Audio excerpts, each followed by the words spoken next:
ભાઈ આ વખતે મેં મારા બાપાને કીધું હે મારે સીપ નથી લેવી, લઈ દેવી હોય તો મને થાર લઈ દો, કેમ કે મારા મોઢા પ્રમાણે થાર મને શૂટ કરે છે. જો ભાઈ તારે લેવી જોઈએ ને તો થાર નો લેતો સ્કોર્પિયો લઈ લેજે, કેમ કે તારા મોઢા પ્રમાણે તારી ઉપર સ્કોર્પિયો જ શૂટ કરે છે.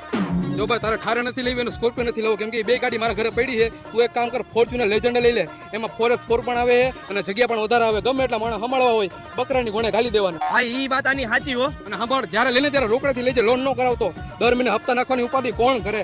પાછો આપણો બિઝનેસ બહુ મોટો રહ્યો ને. હા ભાઈ આપણે બધી વસ્તુ લઈને રોકડેથી જ લઈએ, આપણે હપ્તેથી એક વસ્તુ લીધી જ નહીં, રોકડું જ પેમેન્ટ કરવાનું બધું. એમ તો આ લોકોના ખોયડા ખાનદાની ભૂખમાં ભાંગા નથી. હા ભાઈ, એ વાત તારી સાચી હો. ચાલો ભાઈ, હું નીકળું મારા ઘરે, કેમ કે મારા પોતા હાંજ પડી જાય, કેમ કે રસ્તામાં ટ્રાફિક બહુ વધારે રહ્યો ને એટલે. તો ભાઈ મને લેતો જા ને મને મારા ઘરે ઉતારી દેજે. હા તો હાલ બેહી જા, તું જગ્યા ખાલી જ છે. હા તો ભાઈ એક કામ કરો, તમે મને લેતા જાઓ, હું એકલો અહીંયા શું કરીશ, મને ઘરે ઉતાર દેજો. હા તું આગળ બેહી જાય અને તું પાછળ બેહી જાય. રૂપિયા વાળા માણસનું ધ્યાન તો રાખવું પડે ને. હાલો બેહો.